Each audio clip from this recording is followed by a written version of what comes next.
sua vida e seus problemas. Fale com Deus. Jesus amigo, Ele vai ajudar. Divino Mestre, aqui nos reunimos para mais uma noite de estudos, alargando nossa compreensão, nosso entendimento acerca das realidades da vida imortal. Nessa noite, inspira o nosso Rodrigo, que vai nos orientar no estudo do tema. Inspira-nos para que aproveitemos e compreendamos o que nos será oferecido. Que estes sejam instantes de paz em nossas vidas, em nossos lares, em nossas famílias. E que seja um instante de paz e de vibração para o nosso planeta, neste momento tão doloroso que ele vive. Dá-nos a companhia dos bons espíritos, dos espíritos que educam a humanidade para a vida maior. Seja em teu nome, pois, no nome de Deus, nosso Supremo Pai, que aqui iniciemos nosso estudo desta noite. Louvando-te, Mestre, louvando a Deus, nosso Pai, hoje como sempre, que assim seja.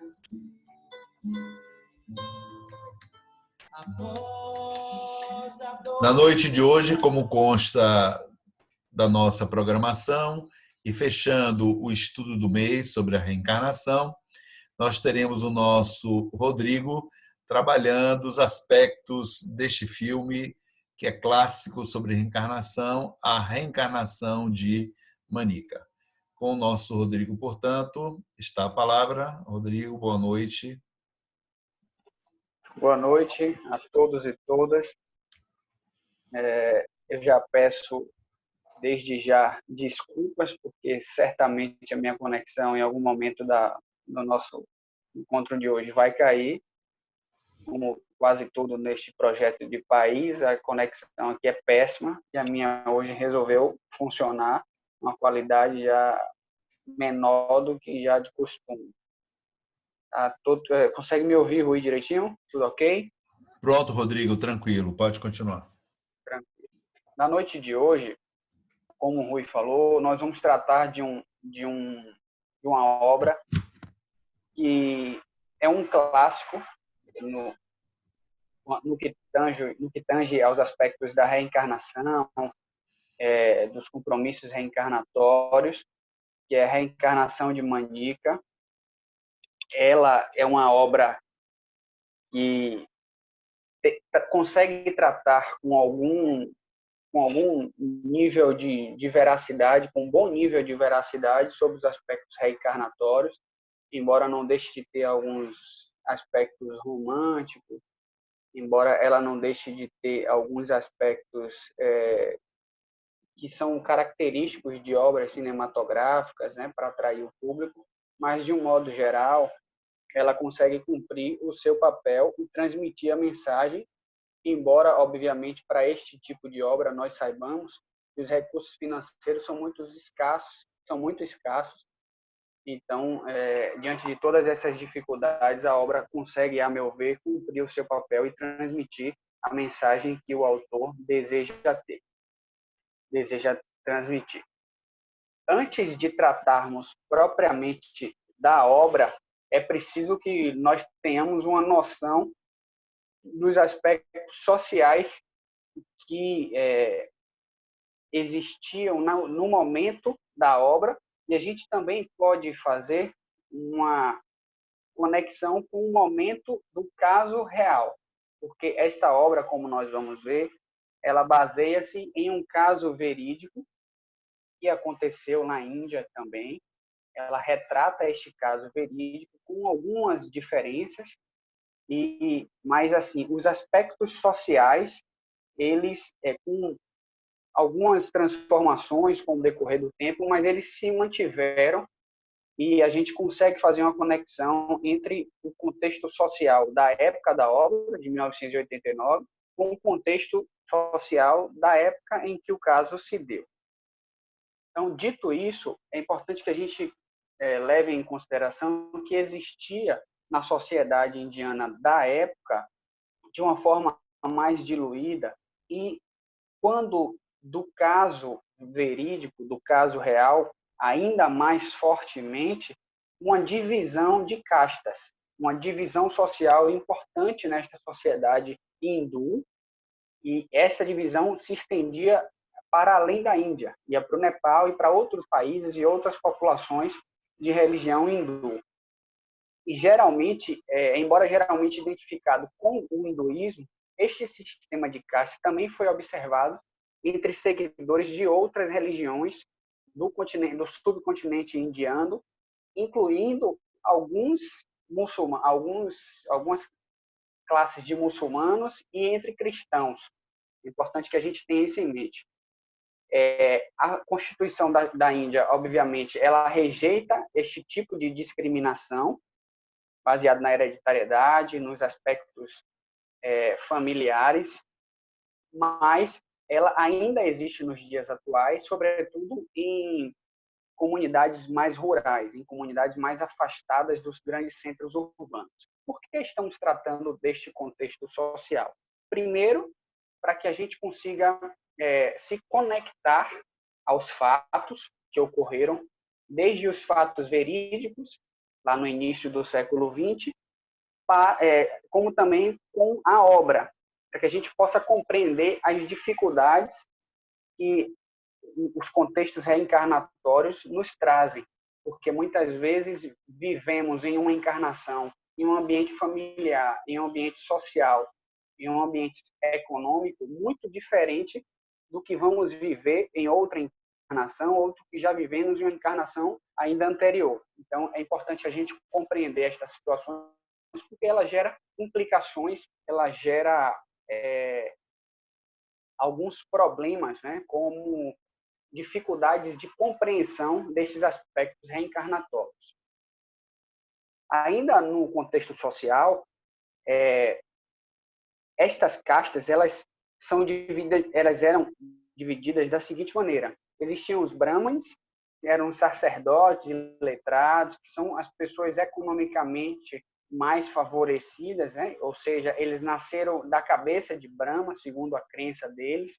Tinham os kshatriyas, que eram os guerreiros que nasceram dos braços de Brahma. Tinham também os vaishyas, que eram os comerciantes, que nasceram das pernas de Brahma. E tinham os Sudras, que eram os servos camponeses, artesãos e operários, que nasceram dos pés de Brahma. Dentro ainda desta divisão, já para a gente finalizar estes aspectos da sociedade hindu da época, à margem desta estrutura social haviam os Dalits, que eles advieram da poeira debaixo do pé de Brahma, e eles eram conhecidos como párias, e eles não tinham casta. Eles eram considerados os mais atraídos por todas as castas existentes, e eles eram considerados intocáveis. Neste âmbito, com todo esse arcabouço social, se deu o caso concreto e também, por que não dizer, se deu também a obra. E ela tenta retratar de uma forma muito realística, em muitos pontos da obra, do filme, estes aspectos sociais. E aí a gente vai compreender mais para frente por que eles são importantes. Porque, em um momento, o personagem principal de toda esta trama, em um momento seu reencarnatório, ela fez parte de um contexto econômico-social, e em outro momento reencarnatório, ela passou a fazer parte de outro contexto econômico-social, e isso gera incompreensões, isso gera problemas, como gera para as nossas vidas. Comumente, espíritos que pertenceram a classes econômicas, do ponto de vista social, classes dominantes, né? Grupos majoritários. Em outros momentos reencarnatórios, quando estes indivíduos fazem parte de grupos que são historicamente perseguidos, historicamente menos favorecidos do ponto de vista político, do ponto de vista econômico e do ponto de vista social. Quando isso acontece, isso gera muitos problemas reencarnatórios, desde autocompreensão à compreensão do seu ambiente familiar também. Para a gente entrar na obra, a gente precisa também dar uma pincelada sobre a reencarnação no sistema hindu. A gente precisa compreender o fenômeno da reencarnação no hinduísmo. O hinduísmo é uma tradição religiosa que originou-se lá no subcontinente indiano. Ele tem outras denominações, como esta que vocês conseguem ver na tela, e que, no sentido abrangente, o hinduísmo ele engloba o brahmanismo, como a gente tratou lá, das divisões de castas, baseada em partes da estrutura corporal do Brahma, isto é, a crença na alma universal, o Brahman, e no sentido ainda mais específico, o termo ele refere-se ao mundo cultural e religioso ordenado por estas castas. Então, vocês conseguem perceber que os aspectos religiosos, eles ditam toda a estrutura social. Então, vocês conseguem notar que há uma relação umbilical nestes aspectos. E o hinduísmo, muitas vezes, ele é caracterizado pela crença nesta reencarnação, por esta crença reencarnatória, determinada aí, neste caso, pelo karma, este karma que o movimento espírita, de um modo geral, trouxe para o debate espírita. O karma é muitas vezes citado no movimento espírita como se fizesse parte esta nomenclatura, como se ela fosse parte da nomenclatura que comumente utilizamos na doutrina, mas a gente consegue notar, a gente nota que o karma não faz parte do vocabulário espírita. É uma introdução que, para o vocabulário espírita, pode significar comprometimentos reencarnatórios. O karma, neste caso aqui, pode significar expiação para o vocabulário espírita, tá? Mas muitas vezes a gente vê o próprio movimento espírita trazendo este nome, esta nomenclatura para o nosso debate, né? Para as nossas palestras, para as nossas obras, mas ele, é preciso que a gente diga, não faz parte da do nosso vocabulário espírita. Você não consegue ver a palavra karma lá como se fizesse parte da codificação de Kardec. Então, traçadas estas considerações a respeito da reencarnação, tá? O hinduísmo ele tratava com alguma naturalidade destes aspectos da reencarnação, ou seja, é preciso que a gente compreenda que, para a sociedade hindu, a reencarnação é uma realidade. A reencarnação ela faz parte do contexto religioso e social. E isso vai explicar a naturalidade com que a sociedade hindu vai tratar deste tema. O que, para a sociedade ocidental, para a sociedade cristã, até eu diria, é um tema espinhoso, é um tema que muitas denominações religiosas não tratam, não acreditam, não vivenciam, mas para a sociedade hindu era uma realidade. Então, por isso que a gente vai notar que a maioria destes casos de reencarnação, a maioria destes casos de ligações reencarnatórias, de memórias de reencarnações anteriores, eles se deram em uma sociedade que estava preparada para estes aspectos. Imagina a dificuldade de uma sociedade que não acredita na reencarnação, ou então em alguma religião específica que não acredite na reencarnação, apareça uma pessoa tratando de aspectos reencarnatórios. É muito difícil de se viver. Por isso que este véu que os espíritos tanto dizem, os espíritos tanto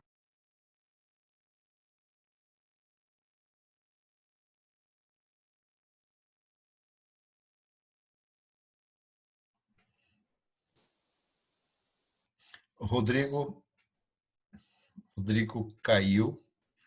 Não é?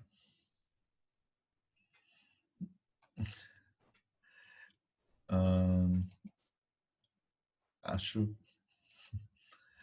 acho que Rodrigo caiu. Vamos ver se ele consegue retornar, né? Hoje ele está realmente com alguns problemas na conexão dele, aquela famosa lei de Murphy. Você está aí, Rodrigo? É que seu microfone fechou. Um instantinho só. Por algum motivo, seu microfone fechou. Agora falei, por favor. Ok. Vocês Ó, conseguem me ouvir? consigo. Beleza. Ó, Parei aonde para vocês? veja só, só para a gente sincronizar sua fala com os slides, deixa eu explicar. Como você me mandou seus slides num formato que aqui eu não consigo abrir e vem todo desformatado, eu gravei ele no formato do PowerPoint, mas a ordem está igualzinha à sua construção, tá? Só que está reformatado, mas todos os conteúdos estão iguais.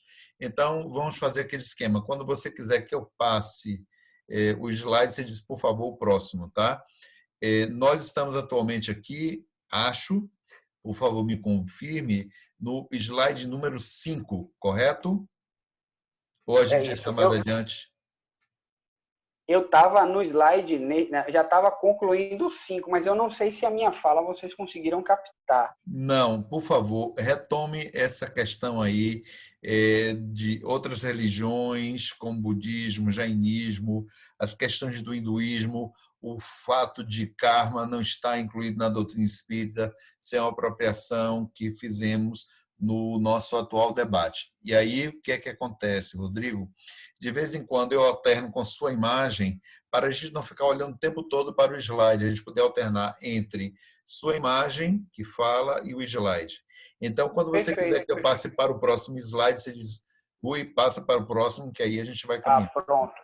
Combinado? Tranquilo. Beleza, então, Tranquilo. Rodrigo. Ok. Joia. Então, eu vou retomar este slide todo aqui, né? Para dar uma pincelada para a gente conseguir compreender. Vamos lá.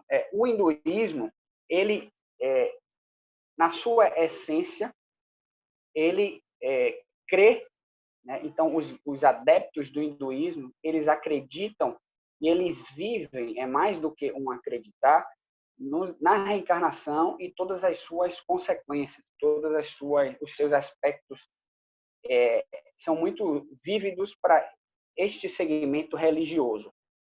E quanto ao karma, que é um nome que é muito apropriado pelo movimento espírita, o karma advém deste segmento religioso, que é a ideia de comprometimento reencarnatório, que é a ideia de conexão entre fatos de existências, que é a ideia que para o nosso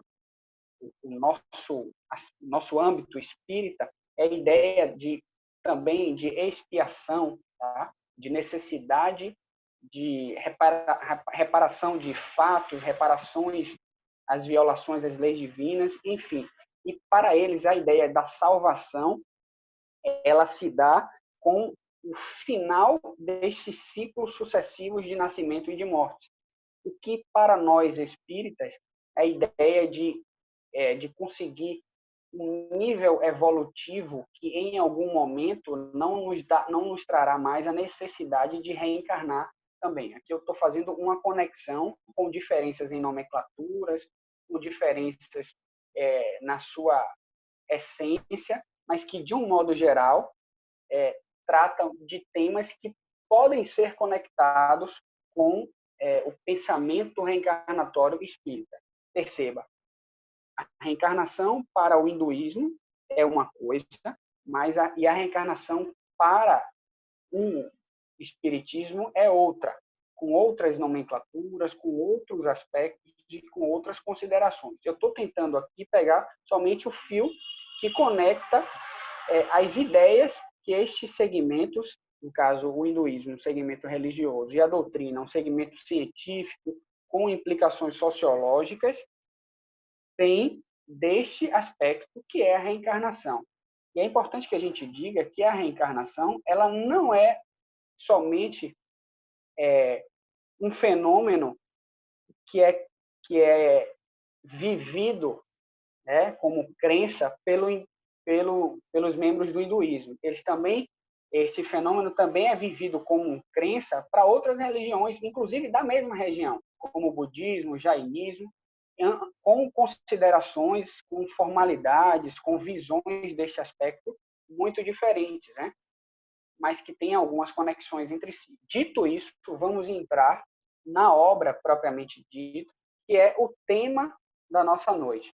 Então, eu vou fazer aqui uma sinopse do filme, e após essa sinopse do filme, eu vou tratar do caso real, do caso verídico, para que a gente possa traçar algumas considerações, e ao final eu vou tentar conectar alguns aspectos da obra e do caso real com alguns pontos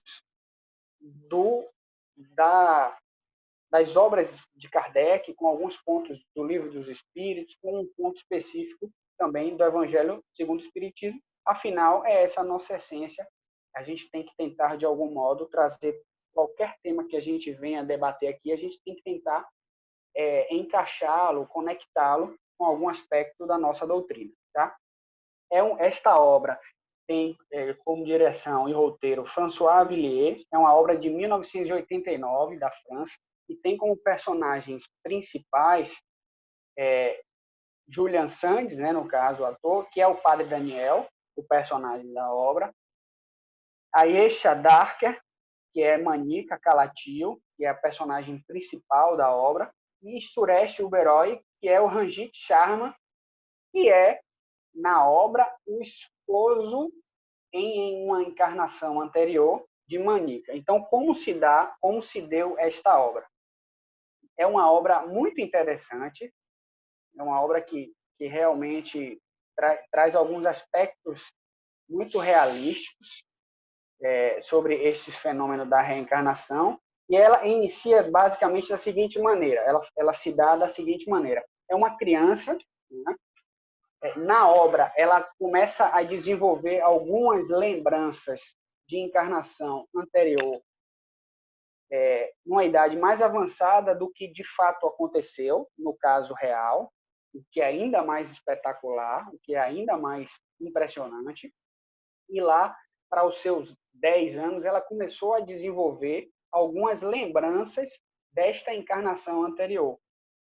Então, assim, num primeiro momento, ela começou a se mostrar como uma criança, esta Manica, lá numa região, um vilarejo de pescadores de lá da Índia, da costa da Índia, uma região muito simples, uma região muito pobre, com muitos problemas sociais.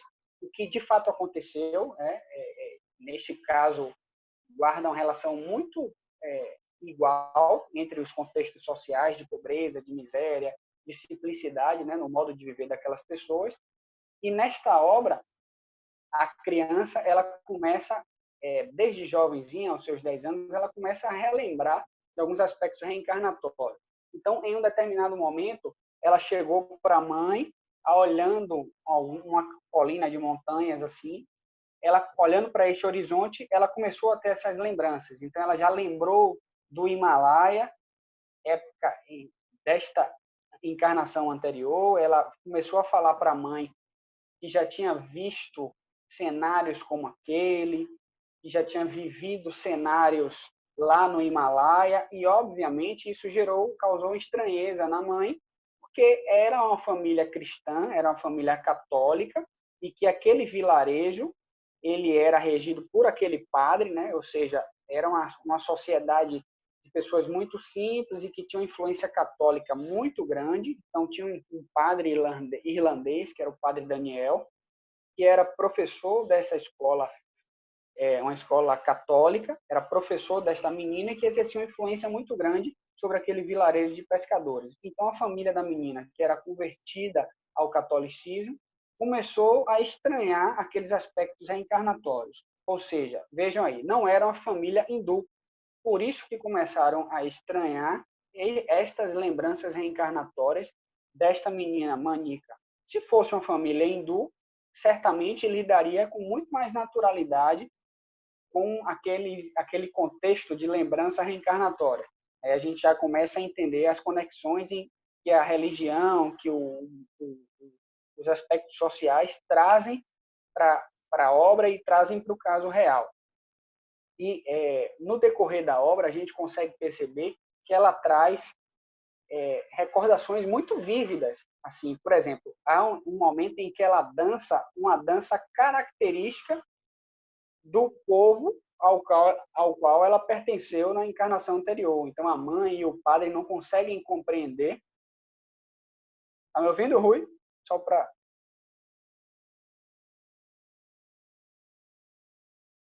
Rui? Oi, o Rodrigo, é que eu estou alternando sua imagem com fotos. Quando você quiser, Mas então, tá que você ouvindo? queira mostrar a foto, você me diz, passe para o slide da foto, tá bom? Pronto, você segura esse aí, porque esse é o do caso real. Né? Você pode Aham, colocar Você pode deixar esse se quiser para as pessoas irem uhum, se conectando ao caso real. Este aqui é o caso real que a gente ainda vai tratar mais lá para frente, tratando aqui da obra, né? Então, uhum. assim, essa menina, Manica, ela começa, e aí vai se desenvolvendo, as lembranças pouco a pouco vão ficando mais intensas, mais constantes e mais vívidas, e ela começa a ter sonhos, né? Então, nestes sonhos, eles vão seguindo uma ordem cronológica de fatos, de lembrança, e assim, ela começa a se lembrar quem foi o marido, ela começa a se lembrar onde ela viveu, ela começa a ficar de algum modo vivendo as duas realidades, né? No âmbito mental, no seu âmbito espiritual também. Então, assim, ela lembra do marido, esse Ranjit Sharma na obra, tá? É outro nome na realidade. E aí ela disse que foi casada com esse Ranjit Sharma, ela menciona este nome para o padre Daniel e para sua família, isso tudo através de sonhos, tá? E também algumas memórias, alguns flashes de memória quando ela estava desperta, mas elas se davam em sua maioria no sonho. Então ela disse que foi casada com um senhor chamado Ranjit Sharma, que viveu no Nepal, que na obra aqui ela trata como se fosse o norte da Índia, e ela disse que pertenceu a esta família de brahmanes, numa sociedade, na religião hindu, que era uma família de comerciantes, né? A família do marido dela, uma família rica, um contexto econômico e social absolutamente distinto do que ela vivia atualmente, né? No caso, quando da obra, que era uma família cristã, muito pobre, uma família que não pertencia a esta classe, essa casta superior da sociedade hindu. Então, ela disse que foi casado com esse senhor, Ranjit Sharma. Ela trata lá na obra que ele tinha uma loja, tinha um comércio, e ele pertencia a uma classe econômica muito abastada na sociedade da época, lá no norte da Índia, né? No caso real é no Nepal. E aí ela começa a mencionar isso para o padre Daniel e para a sua família, e isso gera um desconforto, gera uma descrença perante aquelas pessoas, mas que, como aqueles fatos vão se tornando rotineiros, aquilo vai deixando uma pulga atrás da orelha daquelas pessoas. Então, assim, como é muito comum, qualquer pessoa que manifeste algum aspecto de memória reencarnatória ou algum aspecto de mediunidade, as pessoas levam para onde? Para alguma, algum, algum segmento religioso para desobsidiar aquela pessoa. Então levaram ela em uma espécie de terreiro, vou dizer assim, para tentar desobsidiar aquela menina, mas isso obviamente não surtiu nenhum efeito, ela continuou a se lembrar desses aspectos, e a obra retrata o seguinte: ela foi impulsionada, tendo em vista que ninguém acreditava nela, ela foi impulsionada a fugir e ir para esta região, lá no Nepal, que na obra trata como norte da Índia, para confirmar a veracidade dessas informações. Então, ela foge, percebendo que ninguém está acreditando nela, ela foge, pega trem, viaja, ônibus, enfim, passa por alguns percalços, alguns problemas, até chegar lá no lugar, nesta cidade, onde ela disse que viveu em encarnação anterior. E no meio do caminho, esse padre Daniel, a família já desesperada, e ele também, porque perceberam que ela fugiu, ele aí começa a tentar ajudá-la de alguma maneira. Então, ele faz os seus contatos, ele consegue localizar a menina ainda no meio do caminho, e aí ele vai até ela, ainda não estava lá na cidade onde ela disse que viveu em encarnação anterior, e aí ele leva ela para lá, para esta cidade, mas antes disso, ele se resguarda e faz alguns contatos e percebe que, de fato, existiu esse Ranjit Sharma, que é este rapaz que ela disse que era o marido dela na encarnação dela anterior, mas a dele era a mesma reencarnação, tá?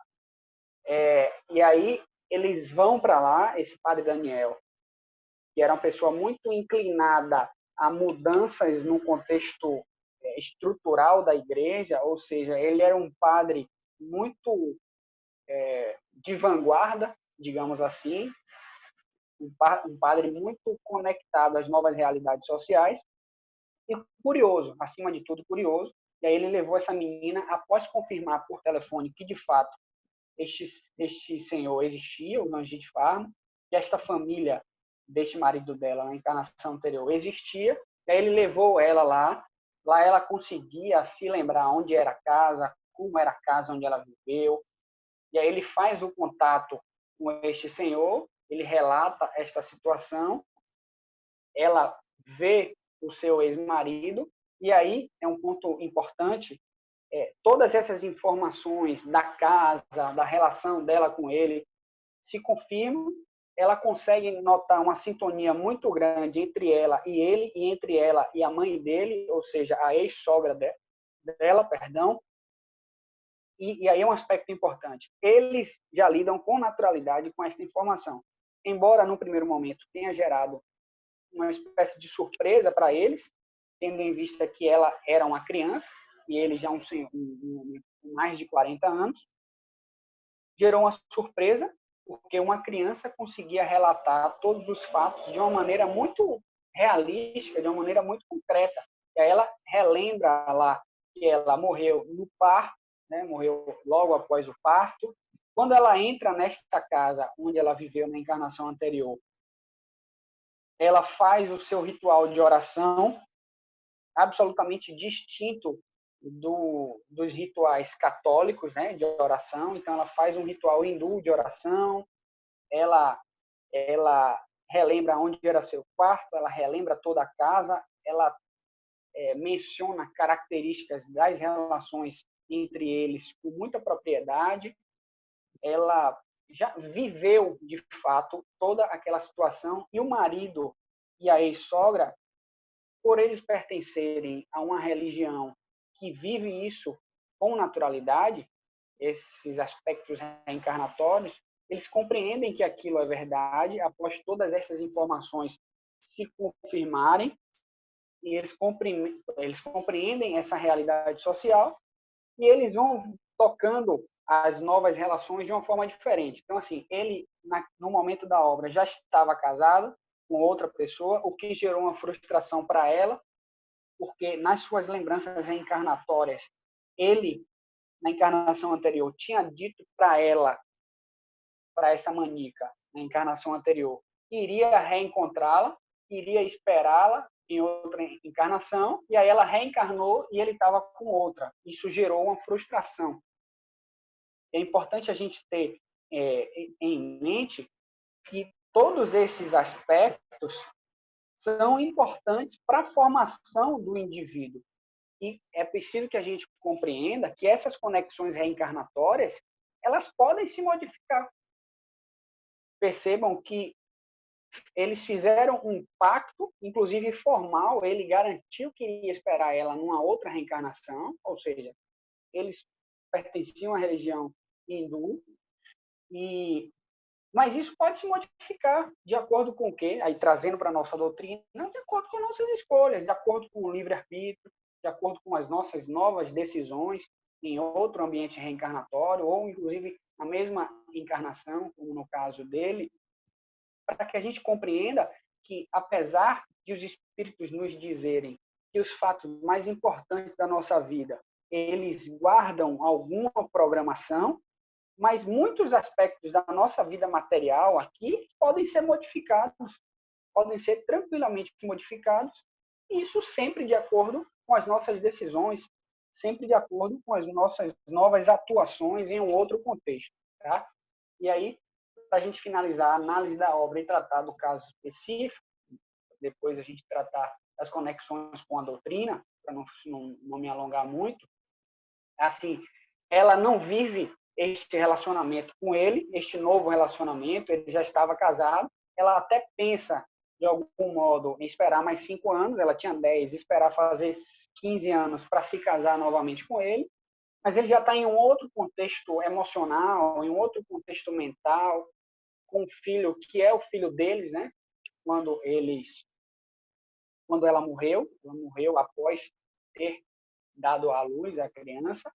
Então, ele já está em um outro contexto encarnatório ainda, né? Ele ainda está nessa mesma encarnação, mas em um outro contexto de vida.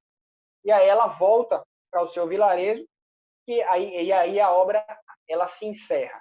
Mas, para a gente finalizar a análise da obra, é preciso que a gente compreenda um aspecto muito importante. Alguns aspectos importantes. O primeiro é o desejo do padre Daniel,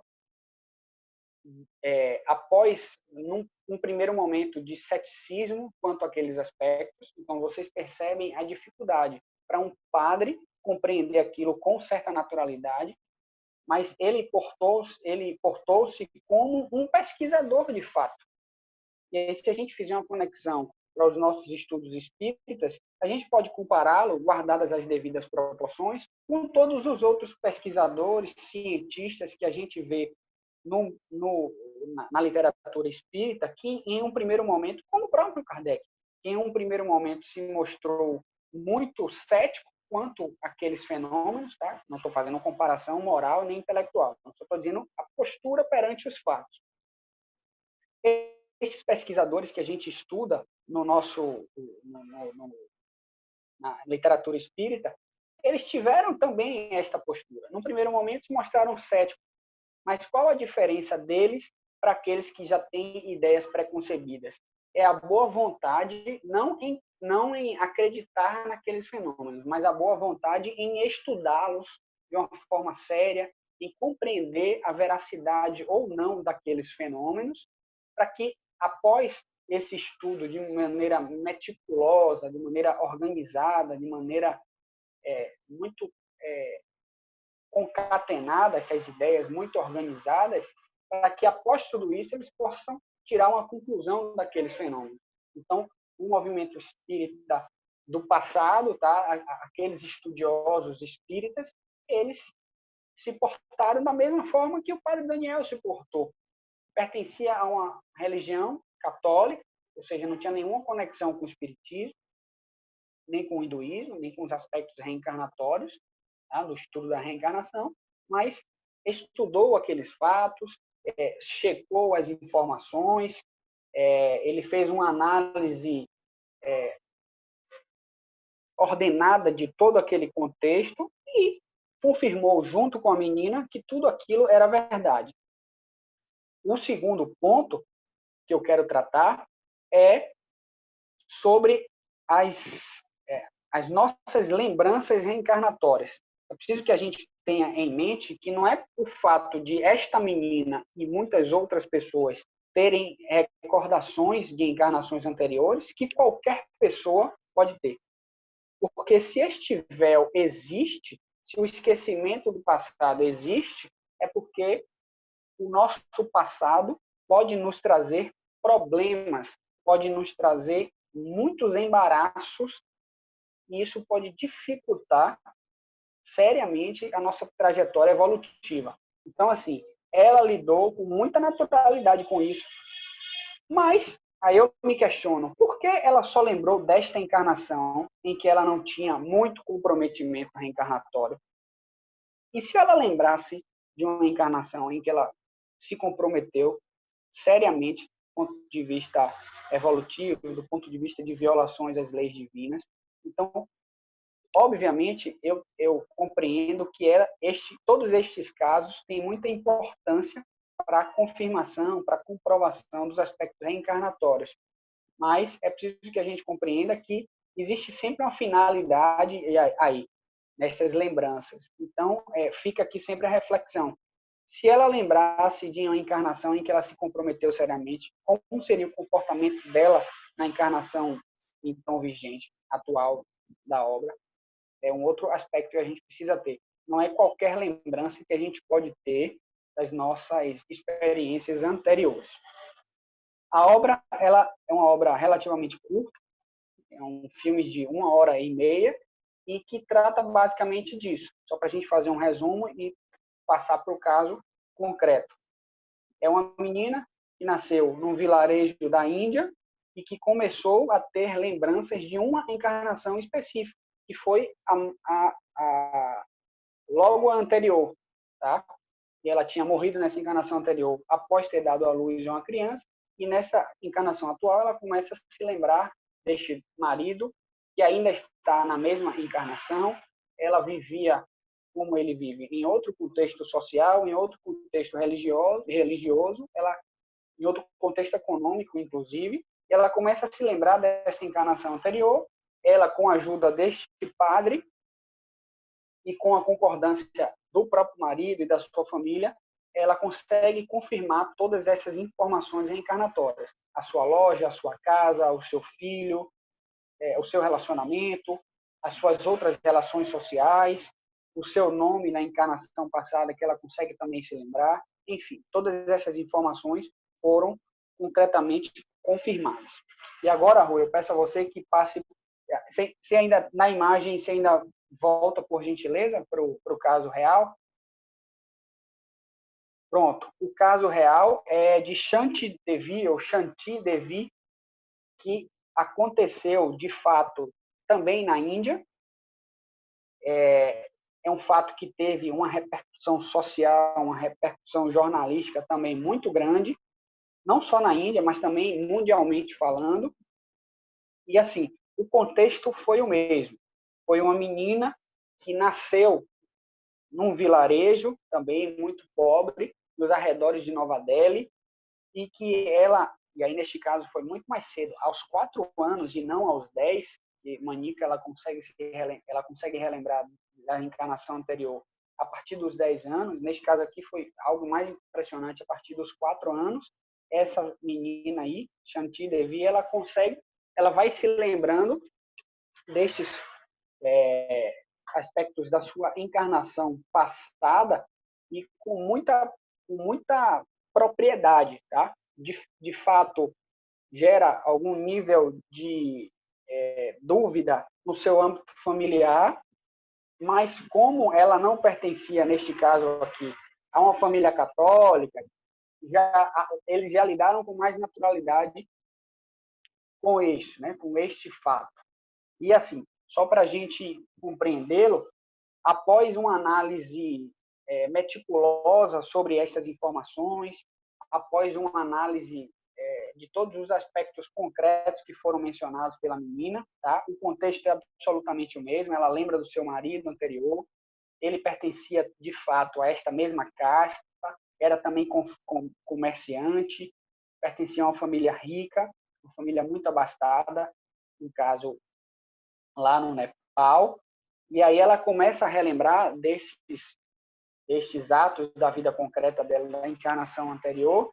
Ela também morreu logo após ter dado à luz, ou seja, a obra é apenas um retrato da vida real desta menina, dessa Shanti Devi, com algumas diferenças. Então, assim, a obra existiu o padre Daniel. Lá, no caso, não existia, né? No caso, ele era, de fato, um professor da escola a qual ela fazia parte, mas não era uma escola católica, e ele não era um padre. Ele era um professor, então um acadêmico, então mais conectado ainda com os aspectos científicos, mais conectado ainda com a necessidade de comprovação dessas informações. Então ele, no caso concreto, ela não fugiu para procurar a sua família da encarnação anterior. No caso concreto, ele foi, após um pedido dela, checar essas informações, lidou com muito mais naturalidade, mas ainda assim com algum nível de ceticismo.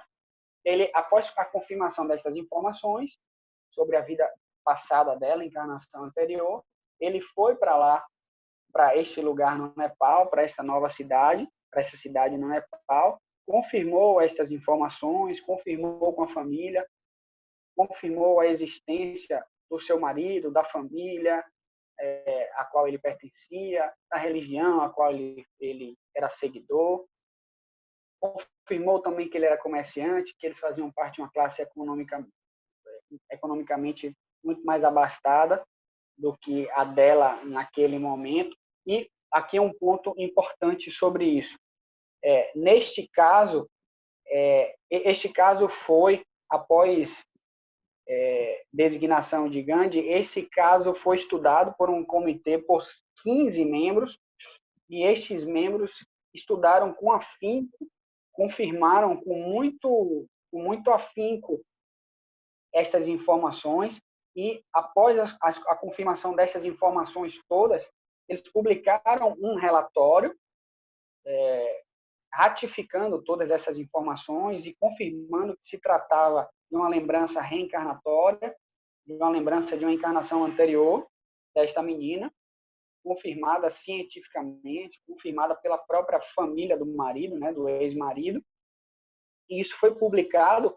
E aí, um ponto importante, este caso concreto, que chamou muita atenção da sociedade mundial na época, este caso concreto, ele fez parte de um estudo que foi publicado, né, de uma obra publicada, de um livro escrito pelo psiquiatra canadense Ian Stevenson, que foi publicado em 1966, e ele fez parte ele foi um dos 20 casos sugestivos de reencarnação, tá? O nome da obra é 20 casos sugestivos de reencarnação. E aqui um aspecto muito importante para a gente conseguir compreender a sociedade oriental, de um modo geral, especificamente deste ponto do Oriente, da Índia, do Nepal, e ainda mais especificamente dos hindus, né? Desse segmento religioso hindu. 7 dos 20 casos ocorreram lá na Índia, nesta região, Índia, Nepal, mas guardava conexão com aquela religião, com aquela região, naquele lugar. Então, vocês percebem que é uma sociedade muito mais inclinada a estes aspectos das reencarnações anteriores.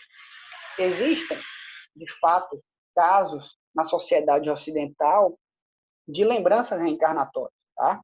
Raimundo, inclusive, nos nossos estudos, nos transmite um filme que trata de um jovem que é nos Estados Unidos, uma criança, que ele consegue relembrar com propriedade de uma encarnação anterior, na qual ele foi avô dele mesmo. Mas, assim, a sociedade oriental desta região, tá? Ela está muito mais familiarizada com esses aspectos reencarnatórios. E aí eu faço aqui uma análise de nós espíritas. Eu não sei, na verdade eu tenho quase certeza que não lidaríamos com naturalidade com essas lembranças reencarnatórias. É importante que a gente tenha isso em mente para a gente se analisar como espíritas. Qual é o nosso nível de crença no sentido de viver mesmo, não apenas acreditar psicologicamente, não apenas acreditar mentalmente naqueles aspectos, mas de sentir, de viver mesmo, de confirmar a imortalidade da alma, a pluralidade das existências. Qual de nós aqui no movimento espírita lidaria com naturalidade com esses aspectos? Aqui fica uma consideração minha a respeito disso. Rui, você pula, por gentileza, para a gente fazer a conexão com a doutrina, com o filme, com o caso concreto e com o espiritismo. Então, assim, a gente consegue ver no Livro dos Espíritos, lá na questão 222, que a reencarnação e o dogma da reencarnação, eu nem gosto desta palavra, porque esta palavra guarda conexão mais com o segmento religioso do catolicismo, tá? Mas aqui os espíritos utilizam este dogma, mas não funcionando aqui como funciona o dogma da Igreja Católica, que é um dogma não baseado em fatos, mas baseado em pressupostos que não se sabe, que jamais se confirmaram, tá? Mas aqui neste caso é um dogma no sentido de ser um fato baseado em evidências, tá? Então, vamos ler esta palavra desta maneira. Então, aqui o dogma da reencarnação e todos os seus aspectos, ele sempre existiu, obviamente, porque a reencarnação sempre existiu desde que fomos criados simples e ignorantes para que a gente possa evoluir e é através de novas existências, novas reencarnações que evoluímos, tá? Sobretudo através disso, não somente através disso, mas sobretudo através de novas encarnações.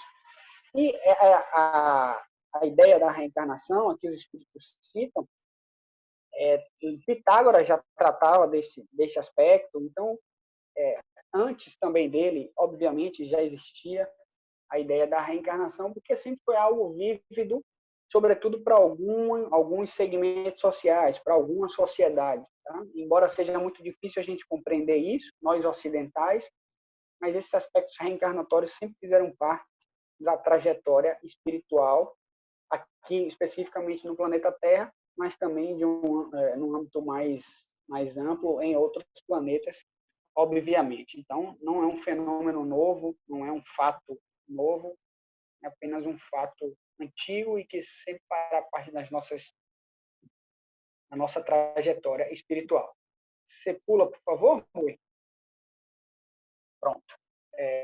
Aqui na questão 166, fica o questionamento: como pode, né, a alma que ela não alcançou a perfeição durante a vida, como ela pode se depurar?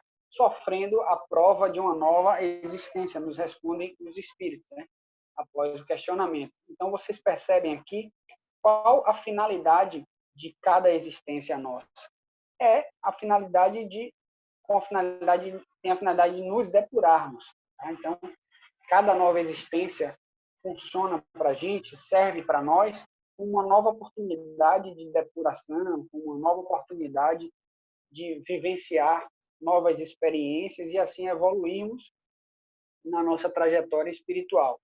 O fim objetivado com a reencarnação trata que os espíritos, expiação, melhoramento progressivo da humanidade.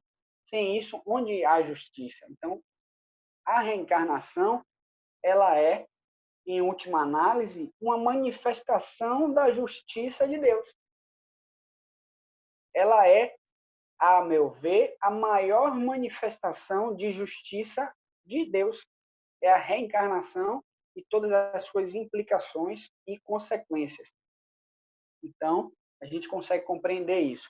É limitado, pergunta aos espíritos, é limitado o número dessas existências corporais? Obviamente não. Isso vai depender sempre da nossa vontade, vai depender sempre das nossas atitudes, das nossas complicações, dos nossos posicionamentos em cada existência, que pode atravancar o nosso progresso ou que pode acelerar o nosso progresso, para que a gente possa se livrar de todas essas impurezas, né, morais, e também que a gente possa compreender melhor a vida, se desenvolver intelecto moralmente. Vamos lá, Rui, por favor. Aqui, novamente, se repete o questionamento a respeito qual o objetivo da encarnação dos espíritos, e aqui ele já dá uma resposta em que a essência é a mesma, e a reencarnação ela funciona como uma possibilidade de a gente espiar, de a gente provar, e, em última análise, uma possibilidade de a gente evoluir, mas ele aqui, ele traz um outro aspecto. Deus nos impõe a encarnação. Ou seja, a encarnação ela é uma imposição divina como uma espécie de força, entre aspas, para que o espírito possa, mesmo quando ele não queira, para que ele possa evoluir de um modo satisfatório. E essa evolução, em muitos momentos, vai depender do espírito, mas vocês percebem que a encarnação é, acima de tudo, uma imposição. Não há possibilidade de não reencarnarmos, a não ser que a gente não necessite mais, a não ser que a gente chegue em um nível evolutivo em que as experiências corporais não sejam mais necessárias para a evolução do espírito. E mesmo assim, é possível que haja uma imposição divina como o nosso Criador, para que a gente possa, através da encarnação, trazer uma nova conotação àquela encarnação. Por exemplo, transformar uma encarnação que muitas vezes se deu de forma a nos livrarmos das nossas imperfeições e para nos desenvolvermos intelecto-moralmente, ou seja, aí uma encarnação probatória ou uma encarnação expiatória, e em um outro momento evolutivo, essa necessidade de encarnação ela pode se dar numa encarnação missionária, por exemplo, em que ela não deixa de ser uma imposição, mas o espírito, por ser evoluído e o espírito, por compreender o seu papel, o seu posicionamento perante a ordem das coisas, ele aceita essa imposição com naturalidade, porque aquela imposição é, antes de mais nada, uma imposição também dele. Ou seja, é a imposição divina, aquela encarnação, mas é também uma imposição do próprio indivíduo, no sentido de ser uma imposição de compreensão dos seus deveres perante Deus e perante as leis de Deus. Ou seja, ela não deixa de ser uma imposição, ela passa a ser, neste caso, uma imposição dupla, uma imposição de Deus para com o andamento das coisas e uma imposição do indivíduo com relação à sua compreensão perante a sua submissão a Deus. Pode passar, por gentileza, Ruth, por favor? Lá na questão 204, aí fica o questionamento, Kardec faz o questionamento aos espíritos, uma vez que temos tido muitas existências, a nossa parentela, o nosso parentesco vai além da existência que nos criou, da existência atual, e aí os espíritos respondem, não pode ser, obviamente, de outra maneira. A sucessão das existências corporais estabelece entre os espíritos ligações. E aí a gente faz uma conexão com a obra também. Existe ali, obviamente, uma ligação entre a existência atual e a existência anterior, entre ela e o seu ex-marido, entre aquele ambiente familiar e o seu outro ambiente familiar. Então, vocês percebem que as encarnações são uma sequência concatenada de atos. Mas é preciso compreendermos também que não necessariamente reparamos equívocos cometidos em encarnações anteriores na encarnação logo de sequência, ou seja, na encarnação logo a posterior, muitas vezes isso não se dá. Às vezes o que necessitamos reparar na encarnação anterior, na encarnação atual, às vezes é um erro, uma violação às leis divinas cometida em uma encarnação muito antes. Ou seja, essa ligação ela sempre existe, é uma sequência concatenada de atos, tá? Essas encarnações elas se conectam entre si, mas essa conexão muitas vezes não é imediata. Não é uma conexão que se dá da forma como a gente imagina muitas vezes que ela se dá. Tá? Então, as nossas reparações, as nossas correções, elas precisam se dar quando há a determinação divina para que ela seja reparada. Vamos lá, Rui, por favor. Na 205, isso tudo do Livro dos Espíritos, tá? Fica o questionamento, faz o questionamento aos espíritos. Algumas pessoas, a doutrina da reencarnação se afigura como destruidora desses laços familiares, como fazê-los anteriores à existência atual. E aí os espíritos respondem. Ela os distende, ou seja, ela distende esses laços, mas não destrói. Fundando-se o parentesco nessas afeições anteriores, menos precários são, obviamente, esses laços entre os membros de uma mesma família. Essa doutrina da reencarnação, ela amplia os deveres da fraternidade, porquanto no nosso vizinho ou no vosso servo pode lançar-se um espírito com quem tenha, com o qual você seja preso pelos laços da consanguinidade. Então, vocês percebem que as reencarnações, à medida que elas ocorrem, esses laços familiares eles vão sendo distendidos, eles vão sendo estendidos, e a gente vai guardando conexões espirituais, conexões de sentimentos, de emoções, conexões de sintonia com indivíduos que muitas vezes não fazem parte do nosso âmbito familiar. Quantas pessoas existem na nossa vida que nós amamos, mas que não fazem parte da nossa família pelos laços da consanguinidade? Ou seja, isso não tem nada a ver. Não há conexão entre amor, entre relação espiritual e laços de consanguinidade. Muitas vezes o indivíduo pode fazer parte da sua família e você não ter tido com ele nenhuma experiência reencarnatória anterior. Muitas vezes o indivíduo é de uma família absolutamente distinta da sua, em muitos aspectos, econômicos, sociais, enfim, religiosos, mas que guarde com você uma conexão pelos laços da sintonia, pelos laços dos sentimentos, das emoções e das implicações reencarnatórias. Então, esses laços ficam distendidos, mas não rompidos. Por favor, Rui. Encarnado, conserva o espírito, na 218, questão 218. Encarnado, o espírito conserva algum vestígio das percepções que teve e dos conhecimentos que adquiriu nas existências anteriores? E aí o espírito nos responde: guarda vaga lembrança, que lhe dá o que se chama de ideias inatas. Aqui os espíritos nos trazem as ideias inatas e que a gente pode traçar algumas considerações a respeito dessas vagas lembranças, que elas vão desde aspectos da nossa vida concreta, por exemplo, alguns talentos, algumas inclinações, alguns posicionamentos que ficam inatos nos espíritos, tá? E elas podem ser também não somente uma vaga lembrança, como a gente viu.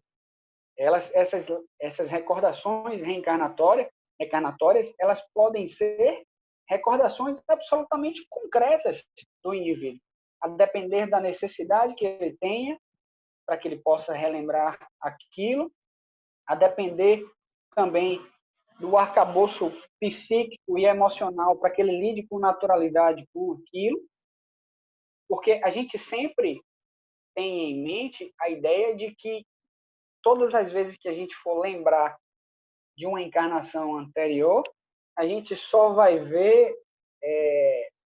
ter lembranças que não nos comprometam, né? ou que não retrate para nós o nosso comprometimento que de fato existe. Então, a gente viu no caso de Manica, aí, que de fato era uma encarnação comum, em que ela não se comprometeu sobremaneira na sua encarnação anterior. Mas aí eu já tratei desse ponto, mas aqui eu friso. E se ela tivesse uma lembrança de uma encarnação absolutamente comprometedora da sua trajetória espiritual? Como ela se relacionaria com estes fatos? E aqui fica o nosso alerta a respeito de toda essa naturalidade com que algumas pessoas lidam, com a possibilidade de recordar de aspectos de encarnações anteriores, né? Então, fazem regressões de memória. A regressão de memória, ela somente deve ocorrer quando absolutamente necessária para o indivíduo, para que ele possa lidar melhor com determinado nó psíquico, com determinado laço que atravanque a sua existência atual e o seu posicionamento perante a vida atual, perante os aspectos desta encarnação. Somente que em casos excepcionalíssimos ela pode ocorrer, porque ela pode desatar determinados laços que nos fará entender melhor a nossa existência atual. Repito, só em situações absolutamente excepcionais e com muita responsabilidade. Na dúvida, não faça. Na dúvida, não faça, porque não sabemos o nível, aliás, temos noção do nível de comprometimento encarnatório que temos. basta a gente ver as nossas existências atuais, as nossas inclinações, as nossas dificuldades morais, os nossos problemas físicos e psíquicos, basta a gente compreendê-los para que a gente possa retratar com maior fidedignidade as encarnações passadas. Ou seja, fica aqui sempre este alerta, porque eu já vejo várias pessoas falarem com naturalidade da ideia de lembranças de encarnações anteriores, de aspectos de induções de memórias, de recordações reencarnatórias, de vidas pregressas, enfim. Temos que lidar com muita responsabilidade quanto a esse aspecto. E aqui, para a gente finalizar, eu trouxe um ponto do Evangelho, no capítulo 5, que é o esquecimento do passado. E lá, o meu Espírito nos diz que Deus lança um véu sobre o passado porque ele compreende a necessidade deste véu. Ou seja, o esquecimento do passado, ele é, em última análise, uma bênção para nós. Como seria a nossa encarnação atual se soubéssemos que nos comprometemos muito com aquelas pessoas que mais amamos, ou com aquelas pessoas que, mesmo que a gente não ame, mas que vivem no nosso âmbito familiar, no nosso círculo social? Como lidaríamos com a ideia de já termos cometido atos que discordamos sobremaneira atualmente? Como lidaríamos com as dificuldades que uma expiação ou que uma prova nos impõe se soubéssemos os nossos comprometimentos reencarnatórios? Fica aqui sempre este alerta. Então, eu espero que vocês tenham compreendido, espero que eu tenha sido claro quanto à análise desta obra e do caso concreto e das implicações e das conexões entre a obra e o caso e a nossa doutrina. Muito obrigado. Então, Rodrigo, muito obrigado a você, né, pelo estudo, pela conexão feita entre o filme, né, quer dizer, uma obra de ficção baseada num caso da realidade, né, e essas conexões feitas com as questões espíritas, e não só do ponto de vista teórico, mas também do porquê no espiritismo a questão da encarnação tem os seus aspectos mais reservados, né? Não tão abertos e espontâneos como no pensamento hinduísta. Parabéns, né, pelas suas considerações, né, pela sua articulação, né? Logo no início da palestra, o cuidado que você teve de trazer para a gente as conotações sociológicas, né, espirituais que estão ali implicados no caso, né, dos cotejos e das diferenças que existem em termos culturais, e depois a sinopse muito bem feita também do filme, né, e articulação com o caso real e, finalmente, com as nossas questões doutrinárias. Então, vamos abrir aqui o espaço para as colocações, para as questões, para as colaborações, e com isso a gente vai contar aquele famoso tempo, né? Perguntando quem, ninguém, alguém, todo mundo, senão alguém quer perguntar, por favor, levante a mãozinha. Claro que Davi, o nosso perguntador mor, né, está aqui já prestes a fazer a pergunta. Por favor, Davi.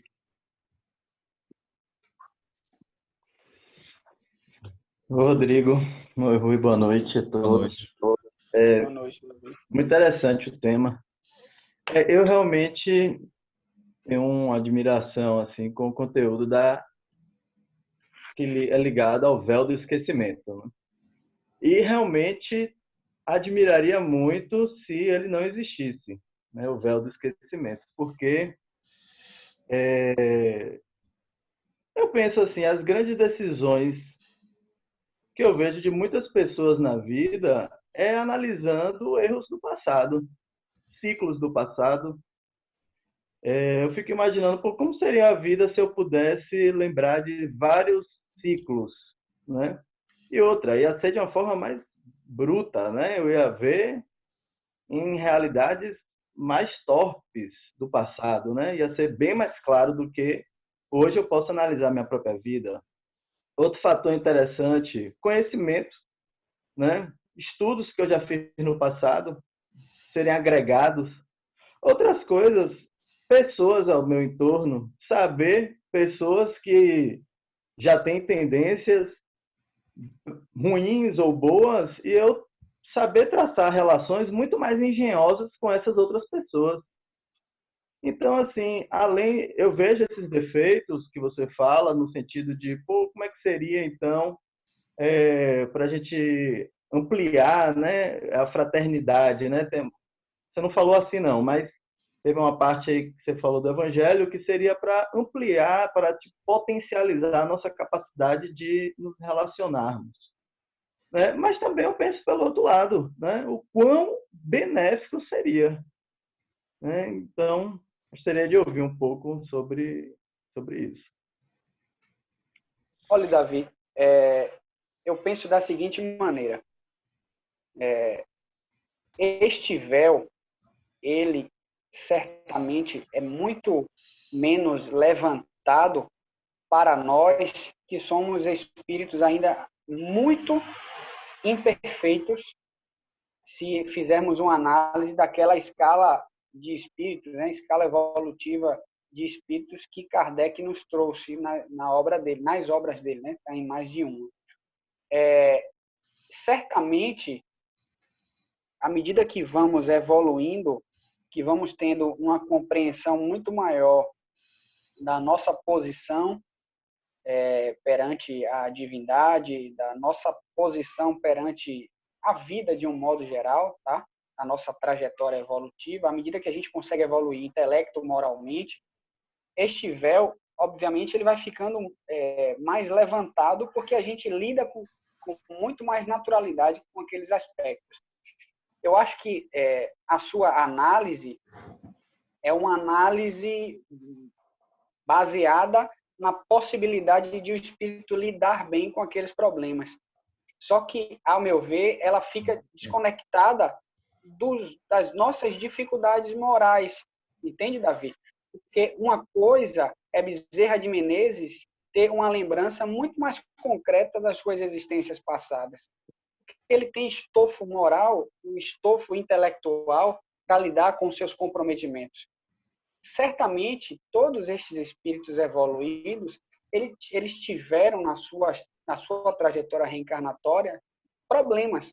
Por exemplo, Emmanuel. Emmanuel teve muitos problemas nas suas encarnações passadas, mas ele hoje lida com naturalidade. Mas essa lembrança para ele se deu quando ele teve estofo, intelecto, moral para lidar com aqueles problemas que ele já causou. Entende, Davi? A gente precisa compreender estes aspectos sempre sob a nossa régua. A gente precisa se medir com a nossa régua. Compreende, Davi? Eu não consigo carregar o peso de relembrar com concretude dos meus equívocos passados. Eu não tenho a menor capacidade para isso. E nenhum de nós aqui certamente tem. Porque a gente não tem base sólida. A nossa base ela é construída ainda sobre areia. Nós estamos na infância da evolução, da trajetória evolutiva. Então, a gente faz, você neste caso, é apenas uma visão, você, a meu ver, você faz uma leitura positiva disso, como se isso fosse possível, mas a gente não tem base para isso. A gente não tem base intelecto-moral para suportar este peso. Você suportaria lembrar com concretude, por exemplo, que você cometeu uma atrocidade com alguém que você ama? Com a sua base moral hoje? Eu não suportaria. Eu, Rodrigo, não suportaria. Entende? A gente consegue perceber quem somos e quem fomos pelos problemas que vivemos. Mas a gente vai esquecendo ele. eu sei quem eu sou, mas vamos deixar ele no cantinho aqui para ir tocando o carro. Que se eu for lembrar ele com concretude, vou lembrar concretamente dele, eu não suporto, cara. Entendeu, Davi? É muito difícil. A gente precisa, por exemplo, se colocar no nosso devido lugar. Eu não consigo suportar o peso que Bezerra de Menezes, por exemplo, consegue suportar. Ô, Rodrigo, me permita, a gente que trabalha na área da psicoterapia, né, no meu caso, na área da psicanálise, o sujeito às vezes não consegue desmontar o seu eguinho, achando que ele é muito bom, muito aceitável, muito bacana socialmente.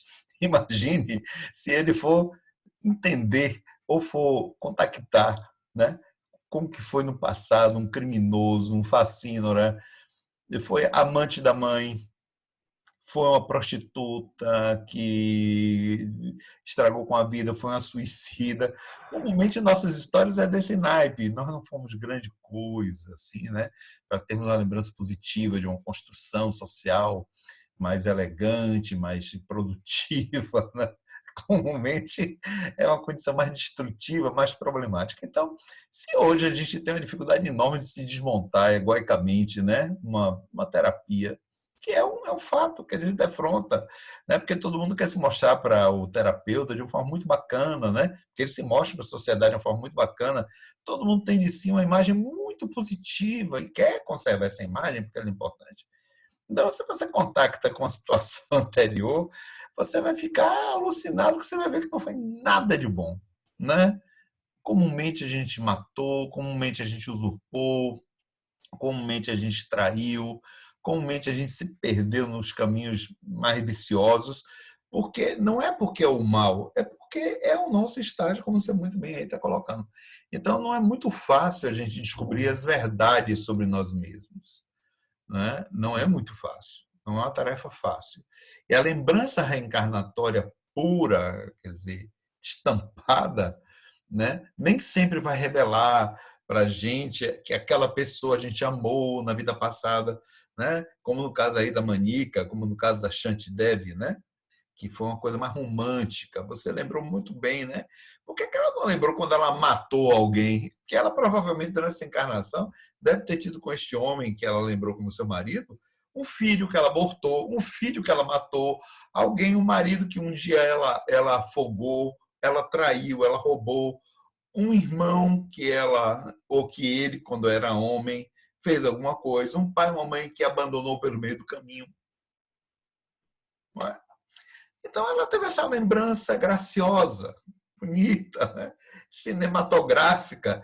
Eu chamo de bollywoodiana, né? Não é hollywoodiana, porque na Índia tem Bollywood, não é Hollywood. Bollywoodiana. Então, ficou tudo muito bonitinho, mas não é assim. Nossas encarnações são muito complicadas, dolorosas, né? Como no Oriente como no Ocidente. Então, quando os espíritos dizem, deixa quieto, certo? Siga seu caminho. E Kardec tem uma recomendação muito interessante, muito importante. Se você quer saber o que foi no passado, basta avaliar o que você é hoje. Então, a gente não precisa ir muito longe, né? Basta ver o que nós somos hoje. Somos hoje uma continuidade, né? Porque não tem uma interrupção entre o que nós fomos e o que somos. É uma continuidade. Podemos, nessa encarnação aqui agora, X, não tratar dos problemas da encarnação X-1. Você tem toda a razão. Comumente até poderá acontecer. Porque o jogo reencarnatório vai tratando das circunstâncias e contextos para a gente trabalhar o que é mais necessário. Às vezes, o que aconteceu na encarnação X-10 é mais importante do que aconteceu na encarnação X-1. Então, eu trato delas agora porque o contexto me favorece. Plena razão. Você tem plena razão. Então, mas o que eu fui na encarnação X-10 até a encarnação X-1 e a X atual é uma continuidade. Então, eu trago os traços, eu trago, né, os elementos de personalidade, as tendências, os gostos, tudo igual. A família interfere, modifica, por isso a bênção da encarnação, né? A cada encarnação a possibilidade de uma mudança pela nova aprendizagem, mas a gente percebe que algo de fundo permanece. Isso a gente vê nas nossas crianças. Por isso que as mães dizem, mas eu educo esse menino, falo desse jeito, quero que ele seja, olha como ele é. Não é? Ou a gente diz, olha, é uma velha, né? É uma alma anterior. Tem uma coisa estranha, não parece da nossa família. Então a gente percebe, né? E a gente mantém, ainda mais quando a gente se torna adulto e quando a gente supera a relação familiar, a família como modelo, pai e mãe como modelo, enfim, avó Engels como modelo, que a gente começa a ser mais si mesmo, digamos, e aprende mais a ser si mesmo, é que a gente vê que tem as diferenças. Guardamos os aspectos da família atual, mas a gente vai se mostrando mais como si mesmo, né? Que é o fruto das nossas encarnações, né? Então, se a gente não lembra, é porque, para o mundo ocidental, isso não é, ou os espíritos que encarnam o mundo ocidental, isso ainda não é interessante, né? E é bom, às vezes, a gente não contactar com certos momentos reencarnatórios, porque eles podem ser extremamente dolorosos e difíceis de suportar, né? Então, deixa quieto, né? Eu concordo quando você está dizendo aí para o Davi e para as demais pessoas que estão perguntando, como ele está perguntando, né? As coisas não são essa fantasia linda, né? Eu não estou dizendo fantasia no sentido da mentira, não. Esse romantismo lindo manica. As coisas são bem mais hards, são bem mais difíceis. As nossas relações, basta ver os problemas das nossas famílias, né? Por que nossas famílias são tão neuróticas, tão problemáticas, tão agressivas, tão desmontadas, tão desestruturadas? Por que nossos filhos, nossos pais são tão desajustados? Porque nós encarnamos em famílias que são karmicamente comprometidas, significando que nossas relações não são nenhuma beleza com esses, são nossos pais, nossos irmãos e nossos filhos. Não é? Somos espíritos muito desajustados. Então, é bom não mexer no bolo, porque em cima do confeito ou por debaixo do confeito da glace pode estar um monte de podridão. Deixa em paz e segue adiante, que é melhor. E toca o barco para ficar melhor na vida. Vamos lá, Raimundo. Raimundo?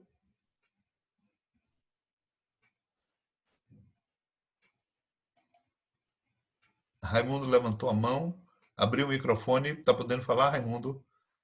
Acho que o microfone de Raimundo de vez em quando está dando problema.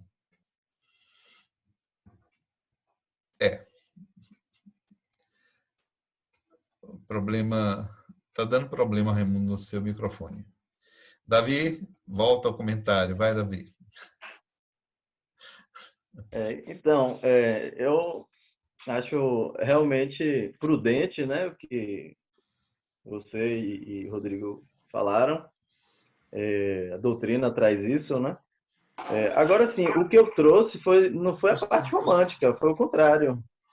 Eu falei o seguinte, que as informações grotescas, ruins, né? Eu tenho uma expectativa de um dia sabê-las para que eu possa ter uma visão mais clara de um lado ruim meu, né? Eu não estou pensando aqui em ter amores e sucessos na vida passada, não. Não, pelo contrário. Eu tenho a intenção de saber, né? Adoraria saber nessa encarnação tanto a parte boa quanto a parte ruim, né? Afinal, minha história me compõe. Eu leio um monte de livro de história de um monte de gente que eu nunca vi na vida, não podia ser eu ali no meio, né?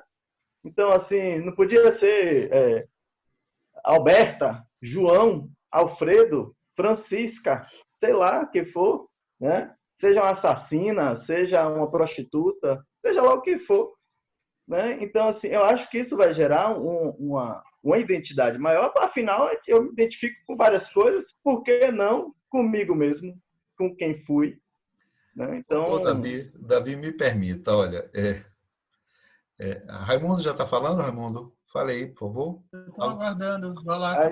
Ok. Então, vou desligar aqui meu Davi, microfone. não feche seu microfone, não. Olha, Davi, Tá. deixa eu dizer uma coisa.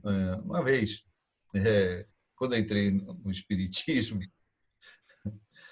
eu tinha exatamente a ideia de saber de algumas encarnações minhas. E, na época, estava havendo aqui em Salvador o início das terapias de vidas passadas. E eu conheci a Ruth Brasil. Ruth Brasil era minha companheira de grupo, né, mediúnico. E ela estava fazendo o TVP, o TRVP, conforme uma técnica de Morris Netterton, lá no Canadá, porque lá no Canadá, no hospital do Morris Netterton, estava havendo estudos sobre problemas de vidas passadas.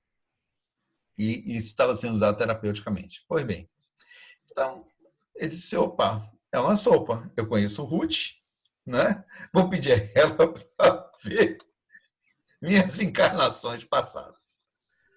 Nesta época, eu ainda me relacionava com o Divaldo Franco e fui procurar saber dele o que é que ele achava, porque Ruth se dispôs, ela disse, não, Rui, na hora que você quiser, a gente faz o trabalho, tal, ótimo, maravilha. Então, eu fui procurar saber de Divaldo Franco o que é que ele achava. E foi, né, uma coisa muito sensata o que ele me disse. Né? Foi sensato dessa vez. Ele me disse o seguinte, olha, ele me chamava de meu filho, né? Olha, meu filho, se eu fosse você, eu não faria. É melhor não mexer nisso. Porque com o tempo, os espíritos vão lhe mostrar. Certo? Bem, tudo indica que ele estava certo e com o tempo os espíritos me mostraram. E o que me mostraram é muito doloroso. Então, deixa para lá, entendeu? Vamos seguir no barco. Toca o barco adiante. Vamos fazendo o que é necessário. Certo? Deixa em paz. Vá por mim. Deixa em paz. Vamos lá, Raimundo. Pegando o gancho daí do que está sendo colocado à baila, né?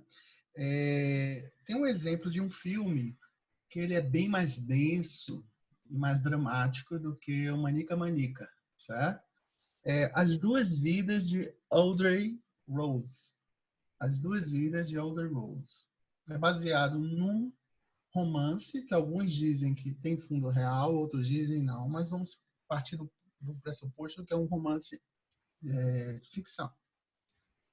E esse filme ele é bem dramático, exatamente porque, vou dar um spoiler, um resumo, porque assim, a história de uma família muito feliz, né? Tem um marido, a esposa e uma menininha muito linda, né? Pré-adolescente. E um dado momento surge um cara que fica assediando essa menina e eles acham que esse cara quer estuprar a menina, quer assediar sexualmente, etc. Mas, na verdade, ele chega dizendo que é o pai da menina. Que ele foi informado mediunicamente de que ele é o pai da menina. Então, eles acham que esse cara é um maluco, né? E ele diz como essa menina morreu para os pais, né? Num terrível acidente. No dia do aniversário da menina, né? Toda vez que... Aliás, dia de aniversário não. Quando chove lá fora, né? E ela vê a chuva caindo, numa determinada época do ano, eu não me lembro, ela aproxima-se do vidro da janela e começa a gritar, botando as mãos na janela. A chuva caindo, molhando o vidro e ela gritando. Quando ela tira as mãos estão queimadas. Como se ela tivesse colocado a mão na brasa ou no fogo. Então, aí nós temos o quê? Uma memória perispirítica, né? Tão forte do desencarne da vida passada que ecoa para o corpo físico e gera a queimadura, né? Porque a janela não estava quente, estava chovendo. Isso ocorre sistematicamente e gera um tormento, né? E ela acaba reconhecendo esse cara como sendo o pai dela. Ela tem memória, eclosão de memória, certo? Sendo pré-adolescente. Resumindo tudo, chega um conflito de personalidade entre o pai e a família atual que levam para um terapeuta, né, que tem por base a hipnose, para saber as memórias dela, achando que, uma vez descobrindo o que é e ela sabendo o que é, ela poderia lidar com isso, né, melhor e não entrar tanto em conflito. Faz a primeira sessão, faz a segunda, e ele vai regredindo. Primeiro ele regride até a vida intrauterina. Depois ele vai além, né? Quando chega além, a cena que mostra, ela está num carro com esse pai da vida anterior, que está atualmente, né, em contato com a família contemporânea dela, E ocorre um incidente que eu não me lembro, faz muito tempo, né? Onde o carro pega fogo, né? Eles conseguem sair, mas ela fica presa no banco de trás pelo cinto. O carro pega fogo, ela grita pelos pais, colocando a mão no vidro, e o carro explode, ela morre queimada. Então, ao situar a consciência dela, ao contactar com essa experiência novamente, o que ocorreu? Ela não conseguiu mais voltar. E o que ocorre? Ela morreu de parada cardíaca, porque ela estava vivendo todas as sensações de dor, né? E o corpo dela ficou também com marca de queimadura. Ou seja, há uma reação mental, psíquica e fisiológica do perispírito para com o corpo físico que levou, né, à morte. Aí você, nesse filme, você mostra que a gente não está preparado para certas lembranças, certo? A gente pensa que está, mas não está. Sobretudo como a gente morreu. Segundo, com uma inabilidade de um terapeuta que não dominava sobre a questão espiritual, apenas quis fazer hipnose, certo? Uma regressão de memória, e a inabilidade custou a vida dela, e a ansiedade dos pais em tentar ver o apego, quem fica com quem, certo? E tentar buscar essas memórias para melhor compreensão, e levou, né, ao desencarne. E aí gerou um karma com os pais atuais, com ela, e todo um problemática espiritual subsequente. Certo? Então, acho que esse é um bom exemplo para o que está sendo colocado aqui, né, nesse diálogo.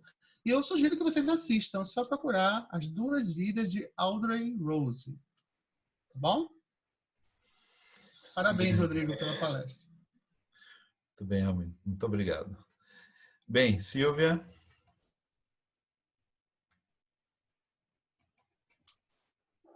Olá, boa noite. Boa noite. Não, é só uma observação que eu fiquei assim meio confusa com essa reencarnação de Monica. Eu assisti até o filme, mas a menina tinha 10 anos quando ela reencontrou com o marido da outra encarnação. Ela tinha 10 anos, então, se ele tinha, fazendo as contas, né? Se ele tinha cerca de 40 anos, então, quando ela desencarnou da primeira vez, ou antes, ele tinha 30. Ele tinha 30 anos. Isso ficou meio confuso na minha cabeça, porque, ao meu ver, ela não demorou nada na erraticidade, né? Ela desencarnou e reencarnou imediatamente. Talvez por isso a memória dela ainda estivesse tão fresca, né? Eu fiquei um pouco confusa só com isso. Só isso.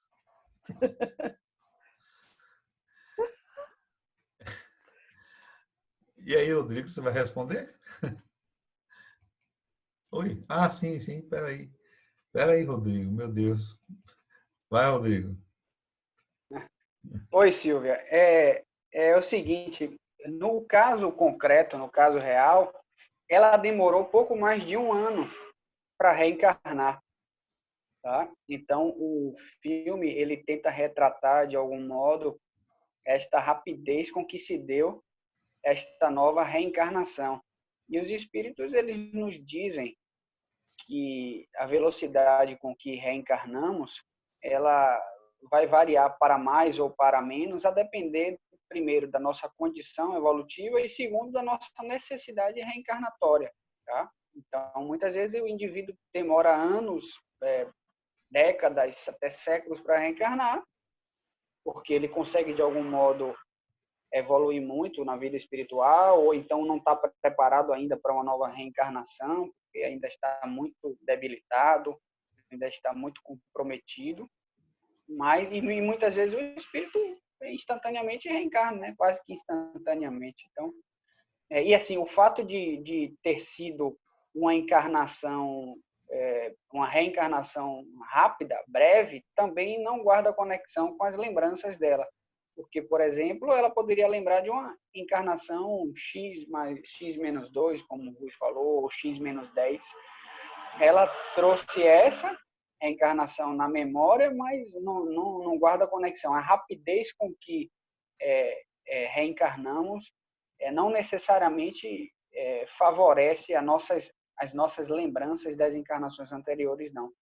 Porque, por exemplo, às vezes pode vir na memória do indivíduo aquela encarnação que foi mais marcante para ele. Aquela, por exemplo, também aquela que ele mais se comprometeu ou aquela que ele menos se comprometeu.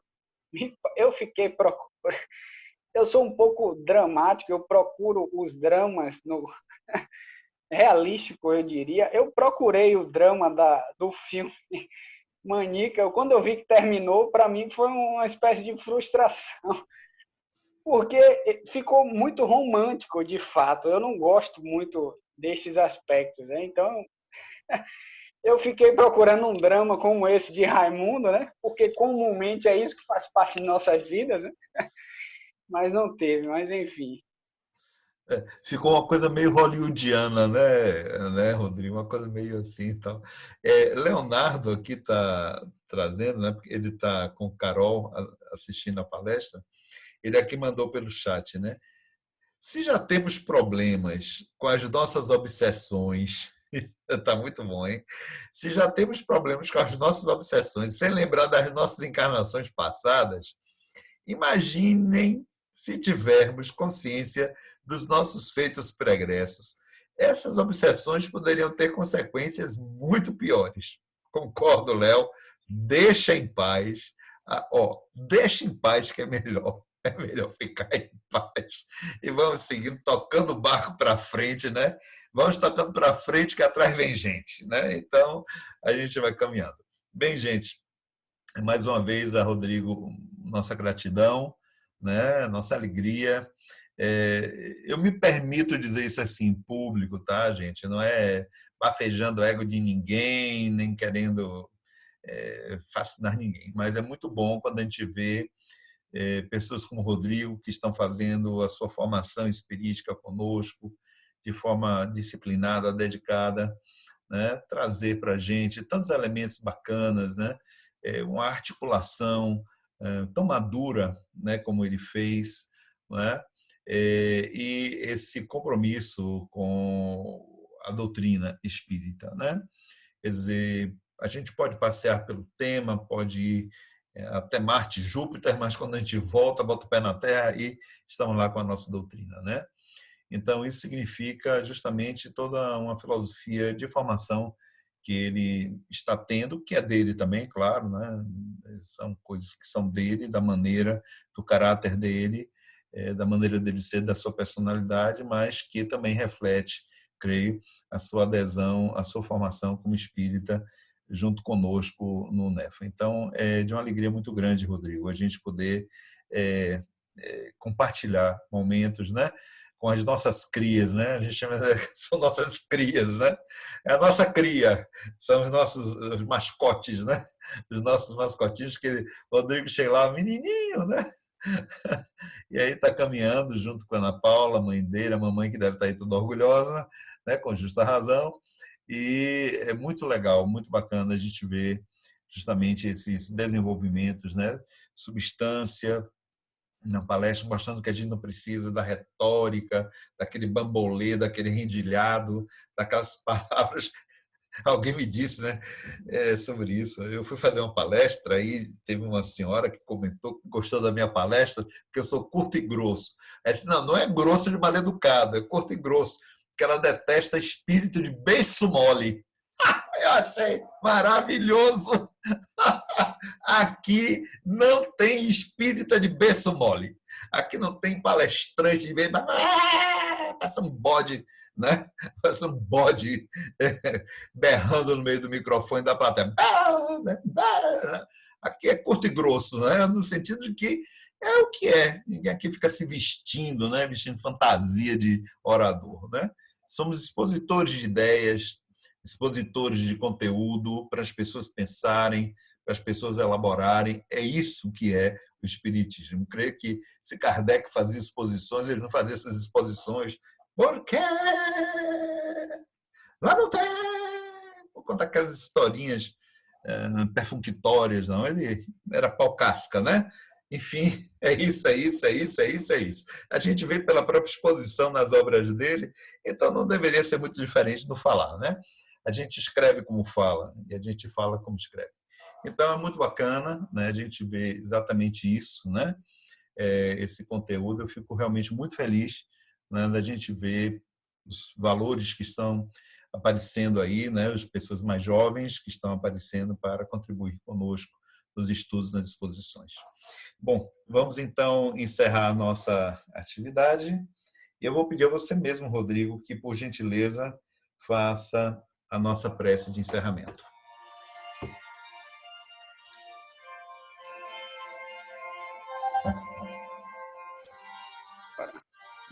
Esse áudio está desativado.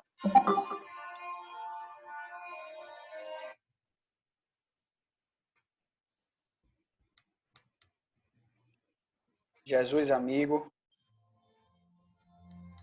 te agradecemos pela oportunidade de te servir, mestre. Mesmo com todos os nossos problemas, com as nossas dificuldades intelecto-morais, fica sempre a gratidão por fazermos parte da classe de trabalhadores para ti, não deixando de reconhecer o nosso absolutamente ínfimo, nossa absoluta dificuldade do ponto de vista moral, mas mesmo assim, te agradecemos por essa oportunidade.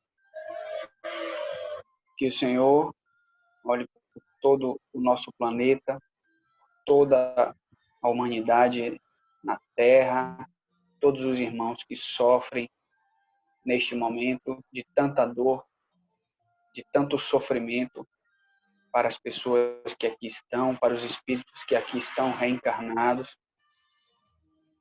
Te pedimos que olhe por todos aqueles que estão sofrendo como vítimas diretas ou indiretas dessa pandemia, que tanta angústia, que tanta dor nos traz. Que a tua misericórdia se derrame sobre todos os irmãos que estão no mundo espiritual, perturbados, desequilibrados, desajustados, apegados à matéria, aos vícios e às lembranças sofridas e difíceis. Que a tua luz ilumine os nossos passos, tenhamos sempre a lucidez para trilhar uma trajetória evolutiva sem percalços mais graves do que já tivemos no passado, que possamos acertar mais no nosso caminhar, para que a nossa trajetória fique um pouco mais leve, sempre dependendo da nossa boa vontade, da nossa dedicação nos nossos atos, no nosso pensar. Que a tua luz nos guie hoje e sempre, amigo mestre.